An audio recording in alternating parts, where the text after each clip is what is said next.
সাতক্ষীরাবাসী, আমরা যেটা কথা বলতে চাচ্ছিলাম, বিশ্বনবীকে আল্লাহ সম্মানসূচক শব্দ দিয়ে ডাক দিয়ে 5টা গুণ বর্ণনা দিলেন। প্রথম নাম্বারে বলেন ইন্না, অবশ্যই আমি, আরসালনাকা, আমি আল্লাহ অবশ্যই আপনাকে আবার পাঠিয়েছি। 2বার আল্লাহ নিজের নাম দিলেন, ইন্না এর ভেতরে, আরসালনা এর ভেতরে, 2টাই আল্লাহ নিজেকে বুঝিয়েছেন। আল্লাহ বলেন অবশ্যই আমি আপনাকে পাঠিয়েছি শাহিদান, আপনি সাক্ষী।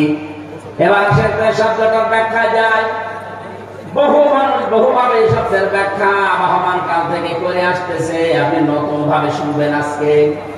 আমি বাংলাদেশের সাথে শাহিদান শব্দটা মিলাবো ইনশাআল্লাহ। আল্লাহ নবীকে আল্লাহ শাহিদান বললেন যে আপনি সাক্ষী।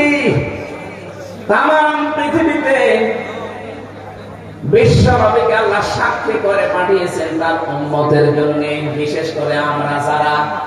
আর কিয়ামতের ওই কঠিন ময়দানে আল্লাহ যখন বিচার আরম্ভ করবেন, আমাদেরকে আল্লাহ অন্য নবীর উম্মতের জন্য সাক্ষী বানাবেন। জোরে বলুন সুবহানাল্লাহ। এবার এখানে শিক্ষা কি? নবীজি যেহেতু আমাদের উপরে সাক্ষী হবেন, এজন্য সাক্ষী হওয়ার অনেকগুলো গুণ লাগে। তার 1 নম্বরে সাক্ষী দিতে হলে সত্যবাদী হওয়া লাগে। কথা বলে না কেন? নবীজি সত্যবাদী, এর ভেতরে কোনো সন্দেহ আছে? ওই জামানায় নবীজিকে সাদেক বলে ডাকতো মানুষ, সত্যবাদী। তার 1 নম্বরে গুণ তার আছে। 2 নম্বরে সাক্ষী দিতে হলে উপস্থিত থাকা লাগে, দেখা লাগে।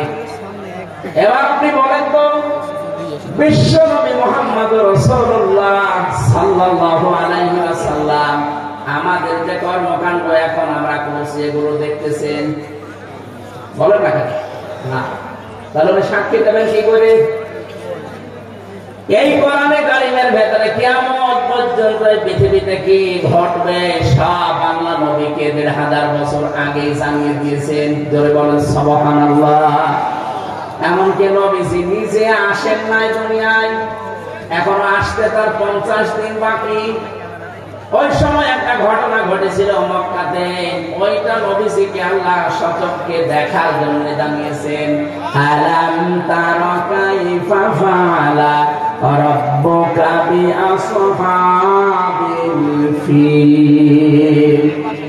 ভালো করে বলেন, সারা জীবনে একটা পড়েছে। এখানে শিক্ষা কি? আল্লাহ বলেন, হে নবী আপনি কি দেখেন এই চোখ দিয়ে? তারা মানে এই চোখ দিয়ে দেখা, আর নাজারা মানে গবেষণা করে দেখা। হে নবী আপনি কি দেখেননি এই চোখ দিয়ে? হাতিওয়ালাদের সাথে আপনার রব কি ব্যবহার করেছিলেন? বলেন তো, যখন এই ব্যবহার হাতিওয়ালাদের সাথে আল্লাহ করেন, কাশ্মীর মাকড় বানিয়ে দেন, ওই সময় নবী উপস্থিত ছিল। কথা বুঝতেছে? ওই সময় তো নবী দুনিয়ায় আসেন নাই। ওই ঘটনা তো 50 দিন পরে তো সম্ভব। তাহলে আল্লাহ তারা দিলেন কেন? এই জন্য তাফসীর মাহফিলে আসতে হয়। যেটা দেখে দেখে বলা যায় তার নাম তারা। আপনি তো আসেননি দুনিয়ায়, দেখলেন কি করে? নবীজিকে আল্লাহ দেখার কথা এই জন্য জানিয়েছেন। হে নবী, যদি ওই ঘটনার সময় আপনি ছিলেন না, কিন্তু কোরআনে কারিমে আমি আল্লাহ আয়াত নাযিল করার মাধ্যমে আপনাকে আমি জানালাম। তার মানে দেখলে মানুষ যেভাবে বিশ্বাস করে কোরআনের কথা, আপনার উম্মতেরা ওর চাইতে 100 ভাগ বেশি বিশ্বাস করা লাগবে। তারপরে আপনি সাক্ষী দিতে পারবেন। যেহেতু কিয়ামত পর্যন্ত দুনিয়াতে কি হবে সব আল্লাহ কোরআনে কিন্তু ইঙ্গিত দিয়ে দিয়েছেন। আর নবীজির উপর এটা নাযিল হয়েছে। বিশ্ব নবীতে সব আগে থেকে তিনি আল্লাহর কাছে জেনে ফেলেছেন। এখানে কিয়ামতের দিন তিনি আমাদের জন্য সাক্ষী হওয়ার, একেবারে দেখে দেখে দিলে যা হতো, কোরআনে কারিম আল্লাহ নবীর উপর নাযিল হওয়ার কারণে তার থেকে 100 ভাগ বেশি কার্যকর হবে। সূরা বাকারার 143 নম্বর আয়াতে এর দলিল আছে, ওয়া কাযালিকা জানাল্লাকুম উম্মাতাও ওয়াসাতান লিতাকুনু শুহাদাআ আলান নাস ওয়া ইয়াকুনার রাসূলু আলাইকুম শাহীদা। আল্লাহ পাক বলেন, তোমাদেরকে আমি মধ্যম পন্থা জাতি বানিয়েছি, তোমাদেরকে আমি সাক্ষী বানাবো কিয়ামতের দিন। আর তোমাদের উপরে আরেকজন সাক্ষী আছে, তিনি আমার রাসূল। আমি বারবার এই দুইটা শব্দ বলছি, সাক্ষী আর রাসূল। কেন? কিয়ামতের দিন আমাদের বিরুদ্ধে, আমাদের পক্ষে, বিরুদ্ধে নাই পক্ষে সাক্ষী দেবে আমাদের নবী। সাক্ষী দেওয়ার যতগুলো গুণ ছিল তার ভেতরে আছে না নেই? ভালো করে বলেন। দুনিয়ার ময়দানে কেউ যদি হিংসার বশবর্তী হয়ে অহংকার করে কারো উপরে কোন শাস্তি চাপিয়ে দেয়, তাহলে সে সাক্ষ্য দেওয়ার অযোগ্য হয়ে পড়ে। এদিকে তাকান, একটা দুই জায়গায় কোরআনে পাবেন আপনারা সূরা মায়েদায়, ওয়ালা ইয়াজরিমান্নাকুম শানাআনু কওমিন ইলা আখিরি আয়াত। আমি আয়াতটা পড়লেই যেন কেমন আমার ভয় লাগে। আল্লাহ বলেন, হিংসার বশবর্তী হয়ে রাগ কন্ট্রোল করতে না পেরে কোন ব্যক্তি, কোন সমাজ, কোন রাষ্ট্র, কোন দল, কোন গোষ্ঠী, কোন জাতি তার উপরে যেন এমন অত্যাচার করবানা আছে তারা নিঃশেষ হয়ে যায়, এটা হিংসার বশবর্তী হয়ে করা যাবে না। অথচ 15.5 বছরে তাকান, এইটাই হয়েছে। কথা বলেন না কেন? হিংসার বশবর্তী হয়ে কোন ব্যক্তিকে, কোন দলকে, কোন জাতিকে, কোন সমাজকে, এই দেশে কিছু মানুষ আছে শুধু হিংসা করে তাদেরকে শেষ করে দিয়েছে। যারা হিংসা করে, অহংকার করে, অথবা রাগ কন্ট্রোল করতে না পেরে একটা ভালো মানুষের উপরে, নিরপরাধ মানুষের উপরে কিছু চাপিয়ে তাকে ধ্বংস করে দেয়, নষ্ট করে দেয়, নিঃশেষ করে দেয়, কোরআনে কারিমে আল্লাহ জানিয়েছেন এই মানুষগুলো সাক্ষী দেওয়ার অযোগ্য হয়ে পড়ে। 4 নাম্বার, আমি ভালো করে খেয়াল করার জন্য বলছি শিক্ষিত মানুষদেরকে, ওয়াল্লাযীনা ইয়ারমুনাল মুহসানাতি সুম্মা লাম ইয়াতু বিআরবা'তি শুহাদা ফাজলিদুহুম 80 জালদা ওয়ালা তাকবালু লাহুম শাহাদাতান আবাদা। ইলা আখিরি আয়াত। সূরা নূরের 4 নম্বর আয়াতে আল্লাহ জানিয়েছেন, কোন নিরপরাধ মুহসিনা নারী যারা ওই বিষয় একেবারে কাফের, ওই বিষয়ে কিছু জানে না, সৎ চরিত্রের অধিকারী, এরকম কোন মহিলার উপরে কেউ যদি জিনার তহমত দেয় আর যদি 4 জন সাক্ষী জোগাড় করতে না পারে, তাহলে তার 2টা শাস্তি দুনিয়ায় দেওয়া লাগবে। 1 নম্বরে তাকে 80টা বেত মারা লাগবে। 2 নম্বরে জীবনেও কোনোদিন তার সাক্ষী আর গ্রহণ করা হবে না, সে সাক্ষীর অযোগ্য হয়ে যাবে। বলেন তো, সাক্ষী দেওয়ার জন্য এরকম প্রায় 27টা গুণ পেয়েছে আমি তাফসিরে। বিশ্ব নবীর ভেতরে একটা একটা করে দেখতে গেলে আপনি প্রত্যেকটা বিষয় পেয়ে যাবেন। 4 নাম্বারটা বোঝার বিষয়ে, কোন নিরপরাধ মানুষের উপর যদি একটা দোষ চাপিয়ে তাকে আপনি নিঃশেষ করে দেন, আপনি বিশ্বাস করতে পারেন দুনিয়ায় সাক্ষী দেওয়ার আপনি অযোগ্য হয়ে গেছেন। দলিল সূরা নূর 4 নাম্বার আয়াত মাঝের অংশে আছে, ওয়ালা তাকবালু লাহুম শাহাদাতান আবাদা।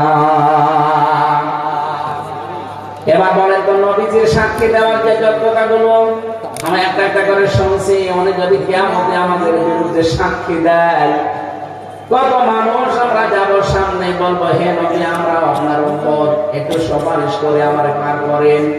নবীজি এগিয়েও আসবেন, সঙ্গে সঙ্গে ফেরেশতারা ওর মাঝখানে এরকম পর্দা দিয়ে দেবেন। বিশ্ব নবী বলেন কি পর্দা দিবে, এগুলো আমার উম্মত, আমি সুপারিশ করবো এদের জন্য। আওয়াজ দেওয়া হবে, নবী এগুলো আপনার উম্মত, ঠিক আছে। আপনি দুনিয়া থেকে বিদায় নেওয়ার পর আপনার রেখে আসা ইসলাম, আপনার আদর্শ এটা উলট পালট করে ফেলেছিল, আর এটা সবচাইতে বেশি হচ্ছে বাংলাদেশে। কথা বলছে না কেন? আপনি দেখবেন মিলিয়ে আসল ইসলাম নবীজি যেটা রেখে গেলেন ওইটা এখন আর খবর নেই, সব বানানো ইসলাম চলছে। তাও তো আমাদের খুলনা বিভাগ আমরা অনেক বেঁচে আছি, এটা চট্টগ্রাম আর সিলেটে যান, ওরা নতুন নতুন সব ইবাদত বানিয়ে বানিয়ে মানুষকে বিভ্রান্ত করছে। এই যে সাতক্ষীরার নলতাতে শুনলাম, আমি জেলখানায় থাকতে শুনেছিলাম যে আপনারা আল্লাহর ওলি নিয়ে এসেছেন তাহিরি সাহেবকে। কি বলে বলেন তো? যে কয়টা কথা বলে সবই দেখবেন সব বানানো। আল্লাহর নামে জিকির করাবে করা, জিকিরের পাশাপাশি এমন এমন শব্দ জুড়ে দেয়, কেল্লা বাবা, ফতে বাবা, খাজা বাবা, এই কথা বলছে না? স্পষ্ট ভাষায় বলছে, যারা আল্লাহর নামের সাথে অন্য কোন নাম জুড়ে জিকির করে ওদের শাস্তি আল্লাহ ডবল দেবে। এখানে যেহেতু সব ধরনের মানুষ আছে, সূরা ফুরকান 19 নম্বর পারা 4 নম্বর পৃষ্ঠা 13 নম্বর লাইনের 68 নম্বর আয়াতের প্রথম অংশে আছে, ওয়াল্লাযীনা লা ইয়াদউনা মা'আল্লাহি ইলাহান আখার। রহমানের বান্দা যারা, তাদের 12টা গুণ হবে দুনিয়ায়, তার ভেতরে এই গুণটা থাকবে যে তারা আল্লাহর সাথে অন্য কাউকে আর ডাকবে না। তবে তাহিরি ভাই যা করছে, আল্লাহর সাথে যেহেতু অন্য নামগুলো জুড়ে জুড়ে জিকির করে, এটা কোরআনের বিরুদ্ধে। কিয়ামতে তার শাস্তি আল্লাহ বলেন আমি ডবল দেব। বলেন নাউজুবিল্লাহ। সুতরাং আজকে উনি দলিল দিক, এখানে আলেম তো আছে, আমি তো দলিল দিলাম, উনি দলিল খণ্ডন করুক। যতদিন বেঁচে আছেন আল্লাহর নামের পাশাপাশি আর কাউকে জিকির হিসাবে ডাকা যাবে না। কথা বলেন। সে কেল্লা বাবা হোক, ফতে বাবা হোক, আর সে বাবাই হোক, জিকির হবে শুধুমাত্র কার নামে? আমি জেলখানায় থাকাকালীন এই যে ওনার নাম হচ্ছে মামুন, সাহেব চৌধুরী হত্যা মামলার আসামি, 25 বছর জেলে ছিল। আমরা রাড়াইতে 3টায় উঠতাম তাহাজ্জুদ পড়ার জন্য, আর ও দেখলাম উঠে জিকির করছে। তারপরে আপনাকে জিকির করলে তো একেবারে এইরকম মোটা শরীর, স্বাস্থ্য সেরকম একেবারে স্থূল, জিকির এরকম জোরে জোরে। তাও জাত বললাম, জাতের জিকির না, জিকির করতো ইয়া রাসূলুল্লাহ, ইয়া রাসূলুল্লাহ। কি গো মাওলানা মামুনুল হক ভাই আমি এক জায়গায় ছিলাম, ওনারা একদিন ডাকলাম যে ভাই আমাদের জিকির কর। কিসের জিকির? বলছে রসুলের এশকে। রসুলের এশকে জিকির কর। কে শিখিয়েছে আপনারে? বলছে সবুজ পাগড়িওয়ালা একজন এসেছিল জেলে, মাছ ভান্ডারের বাবা, জমি জায়গা নিয়ে কি ঝামেলায় পড়েছিল, জেলে এসেছিল, ওনার সাথে আমি ছিলাম, উনি আমার এই জিকির শিখিয়েছে। বলেন তো কিসের জিকির আপনি করেন? ওনারে বললাম যে ভাই এটা জিকির না, জিকির হবে শুধুমাত্র আল্লাহর নামে, রাসূলুল্লাহর নামে কোনো জিকির নেই। রাসূলুল্লাহর নামে দরুদ আছে। লোকটা পরিবর্তন হয়ে গিয়েছিল, পরবর্তীতে বের হয়ে এখন কোথায় আছে জানি না। বলেন এই যে মানুষকে বিভ্রান্ত করার জন্য আপনি বানানো জিকির তৈরি করে দিলেন, এরকম 43টা 44টা চলছে বাংলাদেশে বানানো ইবাদত, যেগুলো ইসলামে নেই, সব ওই ভণ্ডগুলো বানিয়েছে। আমরা যেহেতু সাতক্ষীরা, যশোর, কুষ্টিয়া, খুলনা এই বিভাগের মানুষ, সিদ্ধান্ত নিয়ে যাবেন আজকে যে আল্লাহর সাথে অন্য কাউকে আমি ডাকবো না। বলেন বলেন। ওয়ালিল্লাহিল আসমাউল হুসনা ফাদউহু বিহা ওয়া দারুল্লাযিনা ইলহাদুনা ফি আসমাইহি। সূরা আরাফ 181 নম্বর আয়াত, 9 নম্বর পারা 13 নম্বর পৃষ্ঠা 4 নম্বর লাইনে আছে, প্রথম অংশে আছে। আল্লাহ বলেন আমার অনেক সুন্দর সুন্দর নাম আছে, যে নামে পারো ডাকো, কিন্তু সাবধান আমার নাম যারা পরিবর্তন করে দেয়, কেল্লা বাবা, ফতে বাবা, কোন নামের ভেতরে আছে বলেন? ওনার যে 99টা নাম আপনি জানেন, বা 5000 নাম আছে, ওনার একটা নামের ভেতরে কেল্লা বাবা আছে, ফতে বাবা আছে, ন্যাংটা বাবা আছে, খাজা বাবা। সুতরাং আজকে থেকে উনি যতই করুক, যতই বোঝাক, উনি দরকার জাহান্নামে যাক, আমরা ওনার সাথে যেতে রাজি না। অন্তত এই শিক্ষাটা আজকে নিয়ে যান, আল্লাহ ছাড়া কারো নামে জিকির করা অন্তত জায়েজ নেই। কি কথা বলছেন না? এরকম বহু মানুষ আসবে, যেই নবীকে শুনবেন এই ধর্মকে উলট পালট করেছিল, বিশ্ব নবী বলবেন সোহকান লিমান বাইদারাবাদি, দূর হয়ে যা, তুই আমার উম্মতি না। কারণ আমার রেখে আসা ইসলাম যারা উলট পালট করেছে, এরা পৃথিবীর সৃষ্টিতে সবচাইতে বড় নিকৃষ্ট নবীর কাছে। অথচ এইটা বাংলাদেশে এখন বেশি চলছে, কিন্তু আসল ইসলাম নেই, সব নকল ইসলাম হয়ে যাচ্ছে। আপনার বিরুদ্ধে নবীজি দাঁড়াবেন তখন, সেই বলবে সোহকান দূর হয়ে যা, তোর পক্ষে আমার কোনো সাক্ষী নেই, তুই আমার উম্মত বলে আমি স্বীকৃতি দিলাম না। কোন বাবা আপনাকে বাঁচাবে? এবার আপনি নিজে হিসাব করে এখান থেকে যান। অনেকে বলে না আমি দুই বাবার মরিদ, দুই বাবা শুধু দুই হাত ধরে এভাবে মারবে, আমি জান্নাতে চলে যাবো। জান্নাতে জাহান্নামে পড়বে। আশা করছে আপনার মাথায় মগজ আছে, আপনি বুঝেছেন। সাক্ষী দেওয়ার জন্য নবীজি পারফেক্ট, ওনার কোনো ত্রুটি নেই। ওনার সাক্ষী যদি একবার কারো পক্ষে যায়, আল্লাহ তাকে জান্নাতে দিয়ে দেবে। যদি বিপক্ষে যায়, এখন সাক্ষী পক্ষে না বিপক্ষে যাওয়ার কারণ কি?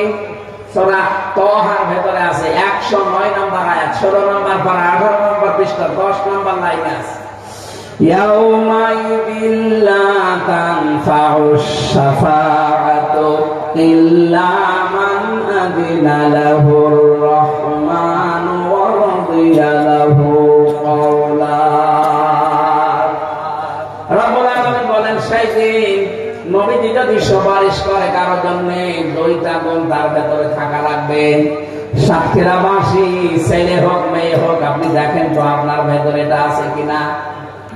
ইল্লা মান আযিনা লাহুর রহমান, প্রথমে রহমান এজেন্ট দেওয়া লাগবে, অনুমতি দেওয়া লাগবে। ওয়া রাদিয়া লাহু কওলা, দুই নম্বরে বিশ্ব নবী মুহাম্মদ রাসূলুল্লাহ সাল্লাল্লাহু আলাইহি সাল্লাম যদি আপনার জন্য সুপারিশ করে, আপনার কথাবার্তার উপরে আল্লাহর রাজি থাকা লাগবে। বলেন সুবহানাল্লাহ। শর্ত দুইটা কত কঠিন আপনি টের পেয়েছেন। যারা এখানে শুনতেছেন খেয়াল করে শোনেন। আপনার জন্য আমার জন্য নবীজি যদি কিয়ামতে আল্লাহর দরবারে দাঁড়ায় সাক্ষী দিতে পক্ষে, তাহলে দুইটা থাকবে। এক নম্বরে আমি যা কথাবার্তা বলি, এই কথার উপরে আল্লাহর রাজি থাকা লাগবে। এমনকি আমার প্র্যাকটিক্যাল লাইফ যেটা আমি গঠন করেছি, এই জীবনের উপরও আল্লাহর রাজি থাকা লাগবে। এবার আপনি বলেন তো আপনার অবস্থান কোন জায়গায়?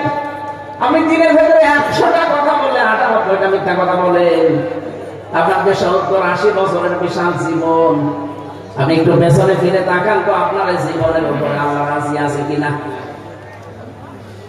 যারা হজ করতে যায়, জাহাজী সাহেব, ষষ্ঠ চক্করে মানুষ কাবা শরীফ তাওয়াফ করার সময় একটা কথা বলা লাগে, আমি নিজেও বলেছিলাম, আল্লাহুম্মা ইন্না আলাইয়া হুকুকান ফীমা বাইনি ওয়া বাইনিকা। কাবা শরীফ সামনে নিয়ে বলা হচ্ছে, রব্বুল আলামিন, আমি তোমার গোলাম, তুমি আমার মালিক। আমি গোলাম হিসাবে যা পাওয়ার সবই তুমি আমাকে দিয়েছো। তুমি আমাকে নেই থেকে হামজা বানিয়েছো। আমি তো বীর্য ছিলাম, উল্লেখ করার মতো আমি কিছু ছিলাম না। সেখান থেকে তুমি আজকে হাবিব বানিয়ে এখানে বসিয়ে রেখেছো। এ জায়গায় আমার বসার কথা না। ওই সময় যদি মায়ের পেট থেকে আমাকে আকর্ষণ করে তুমি শেষ করে দিতে, দুনিয়ায় আমার কিছু বলারই ছিল না। অন্তত আমার মা বাবাকে ও কিছু বলার ছিল না। আমি তো শেষ হয়ে গিয়েছিলাম। আমার নামও ছিল না। আমার নাম যে হামজা, আমার নাম যে হাবিব, এ নাম ছিল। আল্লাহ ওই জায়গায় একটা আঘাত দিয়েছেন আমাদেরকে। হাল আতা আলাল ইনসানি হাইনুম মিনাদ দাহরি লাম ইয়াকুন শাইআন মাযকুরা। মানুষের জীবনে কি এমন সময় অতিবাহিত হয়নি যখন সে উল্লেখ করার মতো কোনো বিষয়বস্তু ছিল না? আমি আল্লাহ নিজে ওকে বীর্য থেকে আস্তে আস্তে 40 দিন এভাবে পাল্টাতে থাকলাম। এরপরে 6 মাসের পরে ওর প্রধান উদ্রেক দেখা দিল। মায়ের মাসিক অসুখ বন্ধ করে দিয়ে নাবির সাথে নাবির তার জুড়ে আমি খাবার খাওয়ালাম। তারপরও মুখ দিয়ে না পাক রক্তটা আমি দেইনি। আমি এই কারণে দিলাম না যেন দুনিয়ায় যে কোনো হারাম জিনিস, নাপাক জিনিস মুখে না নেয়। মায়ের পেটে আল্লাহ মুখটা পবিত্র করে রেখে দিলেন। এখানে কত নাফরমান আমরা আছি, এই মুখ দিয়ে যত হারাম খাবার ঢোকায়। কথা বলেন না কেন? পায়খানা যেরকম হারাম, এ মুখ দিয়ে ঢোকানো। ঠিক আপনি ঘুষের টাকা, সুদের টাকা, মানুষকে ফাঁকি দিয়ে ওই টাকা নিয়ে সেই ইলিশ মাছ খাওয়া, ওই রকম হারাম। কথা বলেন না কেন? বহু মা বোনেরা এসেছেন, আমি 1 মিনিট একটা কথা বলছি। সম্মানিত মা বোন যারা এসেছেন, আপনি আজকে থেকে শক্ত হবেন। আপনার স্বামী যদি বাম হাতের ইনকাম না থামায়, যদি অবৈধ ইনকাম না থামাতে চায়, আপনি শক্ত হবেন আজকে থেকেই। বলবেন না তুমি অবৈধ ইনকাম করে নিয়ে আসবা, ওইটা দিয়ে আমি মাছ গোশত কিনে তৃপ্তি সহকারে দুইজন খেয়ে সন্তান পেটে নেব। 10 মাস 10 দিন এত কষ্ট করে আমি পেটে বহন করব, কত জন্মগত ভাবে হারামখোর হবে। কথা বলুন, এরকম হারামখোর সন্তান দুনিয়ায় আসছে না এখন? মেয়েরা এই জন্য আপনি শক্ত হবেন, স্বামীকে বলবেন না এই সন্তানটা দুনিয়ায় জন্ম দিতে আমার 57 ইউনিট কষ্ট সহ্য করার আগে, অথচ একটা পুরুষ মানুষ সর্বোচ্চ 45 ইউনিট কষ্ট পেলে মরে যায়। এরপরে আর কষ্ট সহ্য করার মতো শরীর এই পৃথিবীতে পুরুষের নেই। অথচ আমার মা আমার এই মক্কা দুনিয়ায় দেখাতে গিয়ে 57 ইউনিট কষ্ট সহ্য করেছে। এত বড় বিশাল কষ্ট সহ্য করে তার মুখ আমি দুনিয়াকে দেখাবো, এরকম একটা জন্মগত ভাবে হারাম জিনিস আমি পেটে রাখতে চাই না। যদি এরকম হারাম ইনকাম বন্ধ না করো, তোমার সংসারে আমার থাকা হবে না, আমার বাদ দিয়ে দাও, আমি অন্য জায়গায় সংসার করব। আমি শক্ত হন, দেখেন প্রতিটি স্বামী বাধ্য ভালো হতে। হয়তো সবাই না হলে 100 জনের প্রায় 80 জন পুরুষ মানুষ ভালো হয়ে যাবে। কারণ ওই শক্তি আল্লাহ আপনার ভেতরে দিয়েছেন, আমি জানি। হ্যাঁ, কথা বলছেন আবার। তেল তেল করে তুমি আমাকে এ পর্যন্ত বানালে, আমি দুনিয়াতে আসার আগে তুমি আমার খাবারটা গরম করে মায়ের বুকের উপরে রেডি করে রাখলে। ওয়ালা মাদে কাররামনা বানি আদম। আল্লাহ পাক বলেন পৃথিবীতে যত সৃষ্টি আমার আছে সবচাইতে সম্মানিত সৃষ্টির নাম মানুষ। নাম কি বলেন তো? এখানে আল্লাহ কি জানিয়েছেন যে আমি মুসলমান বা ইমানদারের সম্মান সবচাইতে বেশি দিয়েছি? তিনি বলেছেন মানুষের সম্মান বেশি দিয়েছি। সে যে ধর্মের অনুসারী হোক, কোনো অসুবিধা নেই, কিন্তু মানুষ তো মানুষ হয়ে মানুষের সম্মান নিয়ে সিনেমিনি খেলা করার অধিকার আপনাকে কে দিয়েছে বলেন? অথচ এই দেশে আমরা দেখতে পেলাম সবচাইতে বেশি মানুষের সম্মান নিয়ে খেলা করা হয়েছে। আগামীতে কেউ যেন মানুষের সম্মান নিয়ে খেলা করতে না পারে। এটাতে কত বড় দামি জিনিস আল্লাহর কাছে। বিশ্বনবী মসজিদে নববীতে বসে আছেন, হঠাৎ একটা লাশ সামনে দিয়ে যাচ্ছিল। নবীজি দাঁড়িয়ে গেলেন, সাহাবীরা বলে হুজুর এটা ইহুদির লাশ, কেন দাঁড়ালেন? বিশ্বনবী বলেন সাহাবীরা ইহুদি, তাতে কি হয়েছে? এটা তো মানুষ, আদম সন্তান। এত সম্মান যাদের আল্লাহ দিয়েছেন আমরা সচক্ষে দেখতে পেয়েছি, সে মানুষের কোনো দাম এই দেশে ছিল না। কুকুর শ্রীগালের মতো আচরণ করা হতো। কথা বলেন ঠিক কিনা? মানুষের সম্মান দেওয়া লাগবে। ধর্ম যে ধর্ম মেনে চলে চলুক, করে এটা যেহেতু ধর্মে কোনো বাড়াবাড়ি নেই, জবরদস্তি নেই, লা ইকরাহা ফিদ্দিন। এদেশে যে যে ধর্ম অনুসরণ করে করুক, কিন্তু বান্দা কার? আল্লাহ পাক বলেন তোমাকে মানুষ বানিয়েছি, সুতরাং সম্মান দিয়েছি পৃথিবীতে যত সৃষ্টি আছে সবার উপরে। তোমার নাম আশরাফুল মাখলুকাত। আশরাফুল। আমার ভাইরা, আমি যে কথা বোঝাচ্ছিলাম, মেয়ে থেকে শুরু করে আল্লাহ যে আমাকে পর্যন্ত আনলেন, এটা খাবার সামনে নিয়ে ষষ্ঠ জপ করে বলা হয় আল্লাহকে, রব্বুল আলামিন তুমি তো আমাকে মেয়ে থেকে হামসা বানালে, যা দরকার সবই দিলে, কিন্তু তুমি আমার মালিক, তোমাকে দেওয়ার মতো তো আমার কিছুই নেই। আমি আজ পর্যন্ত তোমাকে কিছুই দিতে পারিনি। তবে কাবার সামনে নিয়ে আমার একটা পুঁজি আমার আছে। আল্লাহ পুঁজি হচ্ছে তুমি আমার নিজ গুণে মাফ করে দাও। এখানে কিয়ামতের দিন আল্লাহ যদি কাউকে মাফ করতে চাই, বাংলার মুসলমানেরা এটা ভালো করে শোনেন, আল্লাহ যদি মনে করেন আমি হাবিবকে মাফ করে দেবো, কিয়ামতে কোটি কোটি মানুষের সামনে থেকে আস্তে করে আড়াল করে নেবেন। তোদের চাদর দিয়ে তিনি ঘিরে ফেলবেন চারিদিকে। আল্লাহ নিজে ওনার সামনে দাঁড়িয়ে বলবে, হাবিব এই কাজগুলো করেছিলি। যেহেতু উনি জানবে যে সব আল্লাহর নাফরমানে আছে, আলিমুন বিযাতিস সুদূর, আমার আল্লাহ উনি মনের খবরও জানে। মাথাটা নিচু করে তাফসীরে এভাবে লেখা আছে যে মাথাটা আস্তে করে নিচু করে চোখের পানি ফেলে অসহায়ের মতো বলবে, আল্লাহ আমার কিছু করার নেই, আমারে মাফ করে দাও। সঙ্গে সঙ্গে আল্লাহ বলেন আমার কুদরতের জোয়ার আসবে, আমার সাগরে জোয়ার আসবে কুদরতের। আমার রহমতের জরিয়ার ভেতরে জোশ পয়দা হবে। ওর শুধু মুখের দিকে কাকতি মিনতির দিকে তাকে আমি বলবো যা গোপনে করে মাফ করে দিলাম, কাউকে বলবি না, আস্তে করে তুই আমার বানানো জান্নাতে চলে যা। এরকম একটা জীবন আমাদের সবাইকে যেন আল্লাহ দান করেন, গোপনে বলেন আমিন।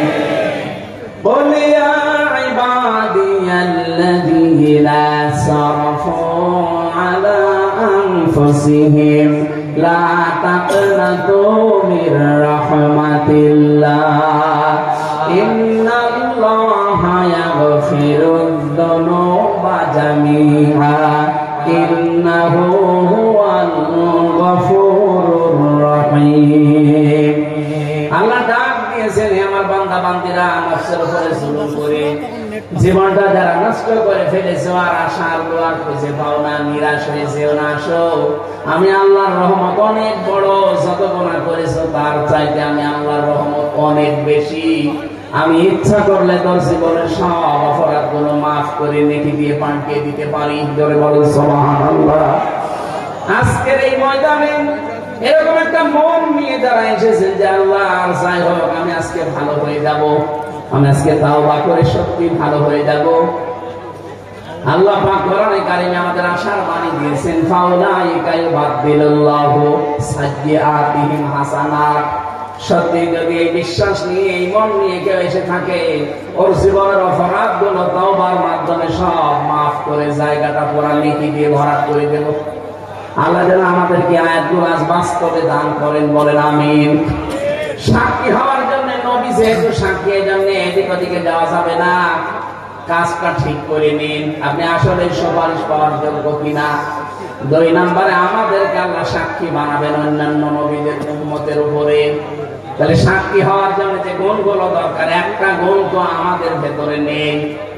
আমরা না আছি সত্যবাদিতার তালিকায়, কথা বলেন না কেন? না আছি আমরা দেখে দেখে সাক্ষী দিতে পারবো, কারণ দেখে সাক্ষী দিতে হলে কোরআন আপনাকে জানা লাগবে। কিয়ামতের ময়দানে নূহ নবীর উম্মতকে আল্লাহ যখন হাজির করবেন, তারা তো বলবে যে না, কিসের সাক্ষী আপনি, আমাদের জামানায় তো ছিলেন না। তখন বলা লাগবে না, আমরা ছিলাম না তাতে কি, এমন একটা কিতাব আমরা পেয়েছি যেটা সত্যই সত্য। ওয়ালাকাদ আরসালনা নূহান ইলা কওমিহি আন আনদির কওমাকা ফালাবিসা ফীহিম আলফা সানাতিন 50 আমা। আমরা আমাদের কোরআনের উপরে পড়েছি যে 950 বছর নূহ নবী তোমাদেরকে দাওয়াত দিয়েছে, একটা দাওয়াত কবুল করনি। 950 বছরে মাত্র 80 জন নবীজির পেছনে দাঁড়িয়ে আছে, নূহর পেছনে এইগুলোই, বাকি একটাও তোমরা মানোনি। ওরা তখন আশ্চর্য হয়ে বলবে আবার কেমন সাক্ষী, হাজার হাজার বছর পরে যারা দুনিয়ায় গেল অথচ আমাদের পক্ষে একেবারে দেখে দেখে সাক্ষী দিচ্ছে। এইটা জানার মাধ্যমে কিয়ামতে আমরাও সাক্ষী হতে পারবো। আমার মনে হয় এখন আমি আর চালাতে পারছি না, 11:30 বাজে, কুষ্টিয়া যেতে যেতে রাত 4টা-5টা বেজে যাবে, রাস্তা যে ভাঙ্গা। আগামীতে আবার আসলে কথা বলবো 9টা, 8টা, 8:30টায় উঠে পরে যতক্ষণ চালাতে পারি চালাবো। আমরা অনেকে এখন ব্যস্ত, চলে যাবো বাড়িতে। আল্লাহুম্মা আমিন। লা ইলাহা ইল্লা আনতা সুবহানাকা ইন্নী কুনতু মিনাজ জালিমিন। গভীর রজনী, এখন রাত 11:30 পার হয়ে যাচ্ছে। রব্বুল আলামিন পুরা 5টা তাফসীর আকারে বলতে গেলে বহু সময় দরকার। আমি একটা পয়েন্ট বলেছি, যতটুকু সাক্ষীর বিষয়ে শুনেছি পরিপূর্ণ সাক্ষীদাতা হিসাবে আমাদেরকে তৈরি করে নাও। মাহফিল 2 দিন ব্যাপী এখানে চলছে। আল্লাহ তাআলা যারা এই আয়োজনে আঞ্জাম দিয়েছে, আর বাবুল ভাই, আসিফ ভাই সহ যত যুবকেরা এই মাহফিলের জন্য শ্রম দিয়েছে, আসার সময় দেখলাম এটা মনে হচ্ছে জান্নাতের বাগান তারা সাজিয়েছে। নিজেদের বাড়ি ঘরও তারা এত সুন্দর করে সাজায় না। কোরআনের প্রসারের জন্য যারা এত সুন্দর আয়োজনে আঞ্জাম দিয়েছে, এদেরকে কবুল করে নাও রব্বুল আলামিন। দেশটা যখন অন্তত জালেমের হাত থেকে তুমি আমাদেরকে দিয়েছো, এ দেশে তোমার বিধানটাও জারি করে দাও। চর্মচোখে যেন দেখে যেতে পারি 56,000 বর্গ মাইল তোমার কালাম দিয়ে চলছে। আল্লাহ তাআলা আজকের মাহফিলের প্রধান অতিথি আমাদের অভিভাবক শ্রদ্ধাভাজন বড় ভাই সাবেক এমপি জনাব হাবিবুল ইসলাম হাবিব। রব্বুল আলামিন তার জীবনের ভালো কাজগুলো কবুল করো, অন্যায় কাজগুলো মাফ করে দাও, তার মা বাবাকেও ক্ষমা করে দাও। এখানে যত অতিথি বসে আছে আল্লাহ এদের সম্মান মর্যাদা শুধু দুনিয়া না উভয় জগতে তুমি বাড়িয়ে দাও। গতকাল এখানে যারা কথা বলেছিলেন তাদের কথাগুলো আমল করার তৌফিক আমাদের দান করো। মাহফিলের ময়দানে কষ্ট করে যারা এখানে এসেছে দূর দূরান্ত থেকে, আল্লাহ কাউকে খালি হাতে ফেরত দিও না। আমাদের দুইটা হাত তুমি মেহেরবানি করে পরিপূর্ণ করে দাও। এলাকায় মাটির নিচে যারা ঘুমিয়ে আছে করার ইজ্জতে মাফ করে দাও। আগামীতে এই অনুষ্ঠানটা বিশাল আকারে কোরআনের প্রসারে তুমি মঞ্জুর করো আল্লাহ। যত মানুষ আমার সাথে অসুস্থ আছে শেফায়ে কামেলা আজেলা নসিব করো। আল্লাহুম্মা গফিরলি ওয়ারহামনি ওয়াহদিনি ওয়াফিনি ওয়ারযুকনি ইয়া রাব্বাল আলামিন। লা ইলাহা ইল্লা আনতা সুবহানাকা ইন্নী কুনতু মিনাজ জালিমিন। মরণ আসলেই যেন আমাদের এই মুখে জারি হয়ে যায় লা ইলাহা ইল্লাল্লাহু মুহাম্মাদুর রাসূলুল্লাহ।